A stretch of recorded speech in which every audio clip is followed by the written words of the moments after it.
2006 or whatever. Yeah, YouTube was a 6, 7. thing, but like the partner program wasn't really a thing. No one Right. was making money. Right. And it was definitely back before it was cool. Like when I was doing YouTube when I was 14 and 15, like it now, it's cool if you want to be a YouTuber in high school or middle Yeah. school. Back then, like no one gave a fuck. You know what I mean? It was like you're just worried they would try to play your videos in class or make fun of you or stuff like that for it.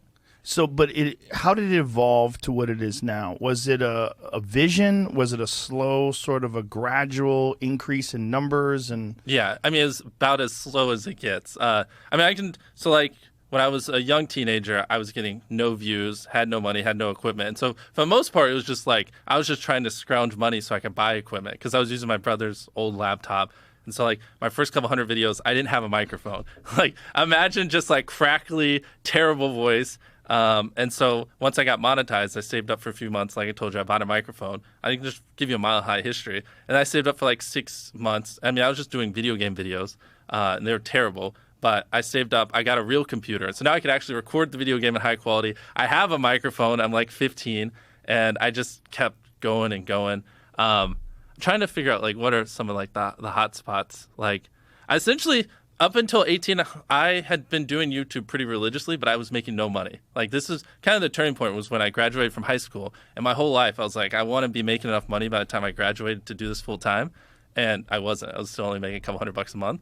So I graduated high school, and my mom was like, either move out or go to a community college. And I didn't have enough money to move out, but I hated school with a passion.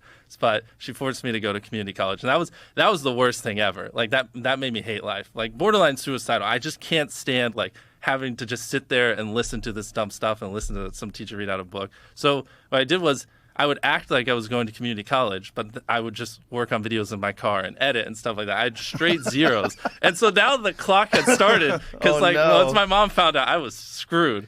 were you aware of that? Like that you're running a risk? Yeah, exactly. Yeah. And so I would act like I was going to college that whole time, but I wasn't. And I didn't have enough money to move out. And that was kind of when I was just like 15 hours a day, all in. I was like, I'm fucked if this doesn't work.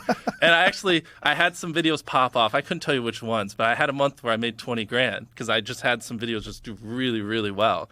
And then I came home and I was like, I haven't been going to college, and I moved out the next day. My mom almost had a heart attack because she didn't understand YouTube or anything back then. And she was like, man, this guy's going to work at McDonald's.